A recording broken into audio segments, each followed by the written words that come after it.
Hi යාළුවනේ මේ තියෙන්නේ මගේ ගෙදර නිවස. මම ඉන්නේ කුලියට. හරි.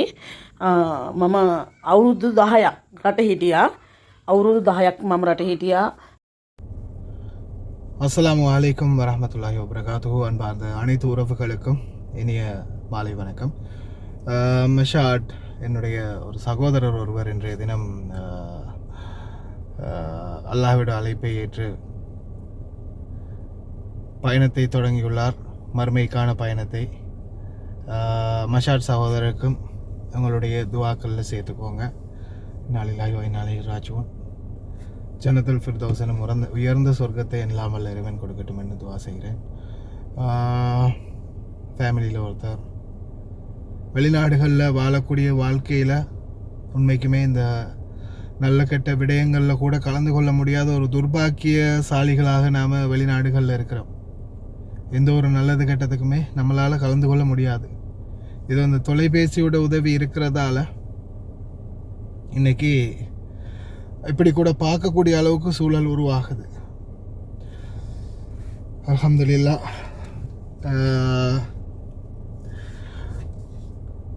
உண்மையிலேயே வெளிநாடு வாழ் சொந்தங்கள் நம்ம ஒவ்வொருவரும் எடுக்கக்கூடிய சில தீர்க்கமான முடிவுகள் நம்மளுடைய வாழ்க்கையே சில நேரங்களில் புரட்டி போட்டுரும். இப்போ நீங்கள் முன்னாடி பார்த்த வீடியோ அவங்க இருக்கிற வீடு வாடகை வீடு. சரி, அவங்களுடைய கேரக்டர் அசாசினேட் பண்ண தேவையில்லை. ஏன்னா அது ஆரம்ப காலத்தில் சோஷியல் மீடியாவில் கொஞ்சம் சண்டை பிடிச்சாங்க, முஸ்லீம்களை திட்டியெல்லாம் வீடியோ போட்டாங்க. அது கொஞ்சம் பிரச்சனை ஆயிடுச்சு. நம்மளும் யூடியூப்பில் நிறைய வீடியோ அவங்களுக்கு எதிராக போட்டோம். சப்ஜெக்ட் வேறு, அதை விட்டுறலாம். ஆனால் வெளிநாடு வாழ் தொழிலாளர் ரீதியாக அவங்க பக்கம் நிறையவே இழந்துட்டாங்க. சொந்த சகோதரம் ஏமாத்தினது வேறு யாரும் இல்லை, சொந்த சகோதரமே ஏமாத்தி இருக்குது. துர்பாக்கிய நிலைமை. சம்பாதிச்ச ஒட்டுமொத்த பணத்தையும் அனுப்பியிருக்கிறாங்க சகோதரத்துக்கு தான். இப்போ இருக்கிறது வாடகை வீடு, அதுக்குள்ளே இருக்கிற சில பொருட்களும் அவங்கள மட்டும்தான் மிகுதி. சம்பாதிச்ச எல்லாத்தையுமே சொந்த சகோதரத்துக்கு அனுப்பியிருக்கிறாங்க. ஒரு நம்பிக்கை, நம்மளுக்காக சேர்த்து வைப்பாங்க, நம்மளுக்கு ஏதாவது ஒரு உதவி பண்ணுவாங்க அப்படின்ற ஒரு நம்பிக்கையில் இருந்திருக்காங்க. ஆனால் முயற்சி திருவினையாகும் அப்படின்ற மாதிரி கடைசியில். ஆனால் இவங்க எவ்வளோ முயற்சி பண்ணியும் அவங்களுடைய சேமிப்பு எதுவுமே அவங்க கையில் இல்லை. ஆனால் சகோதரத்துக்கு அனுப்பினது எல்லாமே அவங்க எடுத்துட்டு, அதாவது அபகரிச்சிட்டாங்க அப்படின்ற மாதிரி அழுது புலம்புறாங்க. இப்போ நான் ரீசெண்டாக கூட ஒரு வீடியோ போட்டேன். அதுக்கு முன்னாடி நிறைய தடவை நான் வீடியோ போட்டிருக்கிறேன். வெளிநாடு வாழ் அன்பார்ந்த சொந்தங்களே, நம்மளுக்காக நம்ம தேடி வைக்கிறது மட்டும்தான் எத்தனை வருடம் சென்றாலும் காலமாக நம்ம கடந்து வந்தாலும் நம்மளுக்கு உதவக்கூடியது அது மட்டும்தான். நம்மளுக்காக நம்மளுடைய அக்கௌண்ட்ல நம்ம சேர்த்து வைக்கிறது, அதை தவிர்த்து வேறு எதுவும் நம்மளிடம் இல்லை. நான் இப்போ ரீசெண்டாக போட்ட வீடியோவில் கூட போட்டிருந்தேன். நம்மளுக்கு இங்கே ஒரு அக்கௌண்ட் ஒன்று ஓப்பன் பண்ணுறதுன்னா எப்படி அப்படின்றத பற்றி நான் உங்களுக்கு தெளிவான வீடியோ ஒன்று போட்டிருப்பேன்னு நினைக்கிறேன். இப்போ பாருங்கள், சாதாரணமாக இப்போ என்கிட்ட இருக்கிறது பிஓசி அக்கௌண்ட் இலங்கையில். இந்த இருக்குது பாருங்கள், பிஓசியோடைய அப்ளிகேஷன் இருக்குது. இந்த அப்ளிகேஷன் மூலமாக நம்மளுடைய கணக்கு வழக்குகளை பாருங்க. BSc application. இந்த அப்ளிகேஷன் மூலமாக இப்போ நான் என்ன பண்ணுறதுன்னா, இப்போ நம்மளுடைய கணக்கு வழக்குகள் சாதாரணமாக நம்மளுடைய அக்கௌண்ட்டுக்கு காசு போடலாம். போட்டுட்டு தேவையானதை நம்ம வச்சுட்டு கொடுக்க வேண்டியதுக்கும் யாருக்கும் கொடுக்க வேண்டியது இருந்தால் அம்மாவுக்கு, மனைவிக்கு, குழந்தைகளுக்கு, குடும்பத்தாருக்கு, உறவினர்களுக்கு, நண்பர்களுக்கு யாருக்காவது நம்ம கொடுக்க வேண்டிய சூழல் வந்தாலும் கொடுக்கலாம். இதில் இன்னொரு பெனிஃபிட் நல்லா சொல்லித்தரேன், கேட்டுக்கோங்க. இப்போ நாம் இங்கேருந்து பணம் டிரான்சாக்ஷன் பண்ணுறோம் இல்லையா, பணம் அனுப்புகிறோம். ஒரு தினார் 250 ஃபில்ஸ். சவுதியை பொறுத்தவரையில் நான் நினைக்கிறேன் கிட்டத்தட்ட 4லேருந்து 5 ரியாலுக்கு மேலே அறவிடுறாங்கன்னு நினைக்கிறேன் கட்டணமாக. ஒவ்வொரு நாடுகளையும் அது மாதிரியான கட்டணங்கள் அறவிடப்படுது. நீங்களே பாருங்கள், இப்போது இந்த ஆப் என்கிட்ட இருக்கிறதால இப்போ நான் என்ன செய்கிறேன், ஒரு 3 பேருக்கு நான் டிரான்சாக்ஷன் பண்ணணும், பணம் அனுப்பணும். 3 பேருக்கு பணம் அனுப்பணும். நாட்டில் ஒரே ஆளுக்கிட்ட அனுப்பி இன்னாருக்கு போடுங்கன்னு கூட சொல்ல முடியாது. அப்போ நான் அந்த 3-4 பேருக்கு பணம் அனுப்பும்போது இங்கேருந்து ஒருத்தருக்கு 10 தினார், இன்னொருத்தருக்கு 20 தினார், இன்னொருத்தருக்கு 50 தினார், இன்னொருத்தருக்கு 30 தினார் அப்படின்னு அனுப்ப போகிறோன்னு வைங்களேன். அப்போ ஒவ்வொரு டிரான்சாக்ஷனுக்கு நாம் வேறு வேறையாக 1.25 தினார் 1.25 தினார் 1.25 தினார் கொடுக்கணும். ஆனால் இதில் இருக்கிற பெனிஃபிட் என்னென்னா, இப்போ நான் என்ன பண்ணுவேன், மொத்த பணத்தையும் இந்த அக்கௌண்ட்டுக்கு போட்டுருவேன், பிஓசி அக்கௌண்ட்டுக்கு நான் போட்டுடுறேன். போட்டுட்டு அதுக்கப்புறமா இந்த பிஓசிக்குள்ளே போயிட்டு என்னுடைய அந்த பிஓசி அக்கௌண்ட்டில் இருந்து அவங்களுடைய bank account number details at பண்ணிவிட்டு அவங்களுக்கு நான் இந்த பிஓசி அப்ளிகேஷன் மூலமாகவே நான் இங்கேருந்தே நான் அனுப்பி விட்டுடுறேன். அப்படி அனுப்பி விடுறதால என்ன ஆகுதுன்னு பாருங்கள், எனக்கு வெறும் 1.25 தினார் தான் சார்ஜஸ். ஏன், அந்த பணம் போடுறதுக்கு 1.25 தினார் மட்டும்தான். மொத்தமாக இந்த அக்கௌண்ட்டில் போட்டாச்சு. யாருக்கு அனுப்பணும்? 3 பேருக்கு அனுப்பணும். இதே பிஓசி அக்கௌண்ட்டாக இருந்துச்சுன்னா எந்த ஒரு கட்டணமும் இல்லை. அதே நாம் ஆன்லைன் டிரான்சாக்ஷன் நாட்டில் இருந்து பண்ணும்போது வெறும் 30 ரூபாய் அறவிடுறாங்க. சார்ஜஸ் அப்ளை வெறும் 30 ரூபாய். அதாவது இந்த நாட்டு காசுப்படி, குவைத் தினார் காசுப்படி பார்த்தா வெறும் ஒரு 50 ஃபில்ஸ் கூட வராது.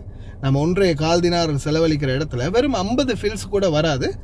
வெறும் 30 ரூபாய் தான். 30 ரூபாயில் ஒரு டிரான்சாக்ஷன். அதே பிஓசி டு பிஓசியாக இருந்தால் கணக்கு இல்லை, காசே கடிக்க மாட்டாங்க. பிஓசி இல்லாமல் people's bank, commercial bank, HNB இந்த மாதிரி மற்ற வங்கிகளுக்கு அனுப்பும்போது 30 ரூபாய், சில டைமில் 25 ரூபாய் சார்ஜஸ் பண்ணுவாங்க. அப்போது நம்ம 10 டிரான்சாக்ஷன் பண்ணினாலும் வெறும் 250 ரூபாய் தான், வெறும் 300 ரூபாய் தான். ஆனால் அதே இது நம்ம இங்கே டிரான்சாக்ஷன் பண்ணும்போது என்ன ஆகுது, நம்மளுக்கு வந்து எக்ஸ்ட்ராவாக ஒவ்வொருத்தருடைய அக்கௌண்ட்டுக்கு அனுப்பும்போது ஒவ்வொரு சார்ஜஸ் போகுது. உண்மையிலே இது நல்ல ஒரு சிஸ்டம். அதே மாதிரி நான் ஆல்ரெடி நிறைய வீடியோக்களில் இங்கே இருக்கக்கூடிய மேனேஜர்களுடைய நம்பர் ஆட் பண்ணியிருக்கிறேன். மறக்காமல் செக் பண்ணி பாருங்கள், உங்களுக்கும் ரொம்ப பெனிஃபிட்டாக இருக்கும்னு நினைக்கிறேன். குறிப்பாக நான் இப்போ ரீசண்டாக நான் போஸ்ட் பண்ண வீடியோ ஒன்று எதுன்னு பார்த்தீங்கன்னா, ஒரு பெண் அழுகிற மாதிரி முன்னாடி இருந்து அவங்க வந்து வெளிநாட்டிலேருந்து எவ்வளவு தான் நான் உழைச்சி அனுப்பினேன், ஒருத்தருக்குமே நன்றி இல்லை அப்படின்ற மாதிரி அந்த சகோதரி பேசின ஒரு வீடியோ தான் இருக்குது. இந்த வீடியோவில் நான் ஃபுல்லாகவே அட்டாச் பண்ணியிருக்கிறேன் பேங்க் இவங்களுடைய மேனேஜர்களுடைய நம்பர்ஸ் அண்ட் டீட்டெயில்ஸ். இந்த வீடியோ மறக்காமல் செக் பண்ணி பாருங்கள். அதுலேயும் பேங்க் டீட்டெயில்ஸோடைய எல்லா நம்பர்ஸ் டீட்டெயில்ஸும் இருக்குது. உண்மையிலேயே நல்ல ஒரு பெனிஃபிட் எனக்கு என்னுடைய பர்சனலாக நான் வந்து நல்லா அனுபவித்தேன். ஏன்னா நிறைய பேருக்கு சில டைமில் டிரான்சாக்ஷன் பண்ண வேண்டி வரும். நம்ம பண்ணக்கூடிய டிரான்சாக்ஷன் பார்த்திங்கன்னா 3-4 பேருக்கு அனுப்பும்போது வேறே ஒரு 5-6 தினார் எக்ஸ்ட்ராவாக போயிடுது. எதுக்காக? இந்த கமிஷனுக்காக மட்டும், கட்டணத்துக்காக மட்டும். ஆனால் நாம் இப்படி அனுப்பும்போது நம்மளுடைய பணமும் மிஞ்சும், அதே மாதிரி சேஃபான செக்யூரான டிரான்சாக்ஷனாகவும் இருக்கும். கொஞ்சம் பழகணும். என்ன எல்லாமே பழகிட்டா வந்தோம். இன்றைக்கி நாட்டில் டச் ஃபோன் இல்லை, பட்டன் ஃபோன் கூட பாவிக்க தெரியாதவங்க இன்றைக்கி இங்கே வந்து டச் ஃபோன் பாவிக்கலை. எல்லாமே பழகிறது தான். ட்ரை பண்ணுங்கள். அதே மாதிரி உங்களுடைய பணங்களை உங்களுடைய அக்கௌண்ட்டுகளில் கொஞ்சமாவது சேர்த்து வைக்க பாருங்கள். யாரை நம்பியும் பிரயோஜனம் இல்லை. சில நேரங்களில் சந்தர்ப்பம், சூழ்நிலை நாம் ஏமாற்றப்படலாம். பாக்கியம் பெற்றவர்களை தவிர சிலருக்கு பாக்கியசாலிகளாக இருப்பாங்க. எல்லாருமே நம்பிக்கையாக கூட இருந்து உயர்த்தி விடுறவங்களாக இருப்பாங்க. ஆனால் சிலர் எப்படா நம்மளை வாரி கீழே விழுத்தாட்டுறது அப்படின்றதுலேயே குறியாக இருப்பாங்க. அதனால் செயல்படுங்க, சிந்திச்சு. இன்னொரு வீடியோவில் சந்திப்போம். சிங்களம் தெரிஞ்சவங்க உங்களுடைய புலம்பலையும் பாருங்கள், அப்போ தான் புரியும் உங்களுக்கு. හායි යාළුවනේ, මේ තියෙන මගේ ගෙදර නිවස. මම ඉන්නේ කුලියට. හරි, මම අවුරුදු 10ක් රට හිටියා. අවුරුදු 10ක් මම රට හිටියා. මේ මගේ ගෙදර, මගේ ඇඳ, මගේ ෆ්‍රිජ් එක, මගේ අල්මාරිය, අවුරුදු 10ක් මම රට හිටියා. හරිද? මං හම්බ කරලා කරේ දෙකෙන් පවුවම වැඩිපුර කරේ නංගිට. නංගිගේ ළමයිට, නංගි ඔය පදින බයික් එක මගේ. එතකොට ඒ බයික් හැම දෙයක්ම මම අරන් පදින බයිසිකලේ මගේ සල්ලි වලින්. එයා මගේ ලක්ෂ 5ක් විතර සල්ලි අරන් තියෙනවා. මම හැම කේයක්ම කරලා, හැම දෙයක්ම කරලා, ඔක්කොම කරලා, හැම විදිහටම ඔක්කොන්ටම කෙරුවා. නංගිට දුන්නා, අම්මට දුන්නා, ගෙවල් දොරවල් කුලියට කුලී නිවසවල් ගෙව්වා. හැම දෙයක්ම කෙරුවා. අන්තිමට ඒගොල්ලෝ මාත් එක්ක මං පොඩි ප්‍රශ්නයකට මට හැමදාම බෑනේ ඒගොල්ලෝ කැමරා රකින්න. හැමදාම ඒගොල්ලෝ මේව කරන්න බෑනේ. මන්නේ කුලියට ගියක් කරගෙන ආවා. මේකට 15000ක් මම මේ කායෙන්වත් මං ඉල්ලනවා නෙමෙයි මං කියන්නේ මම කියන්නේ මේ අර මගේ හිතේ තියෙන දේ මං කියන්නේ සහෝදරයන්ට සලකන්න එපා. ඔයාලට මම කියන්නේ ඔයාලා රට ඉන්නවා නම් සහෝදරියෙකුට කරන්න එපා. සහෝදරයෝ හරි කපටි. සහෝදරයන්ට සල්ලි ගෙදෙනකන් විතරයි සහෝදරයෝ අපිත් එක්ක රැඳෙන්නේ. තේරුණාද? හරි කපටි සහෝදරයෝ.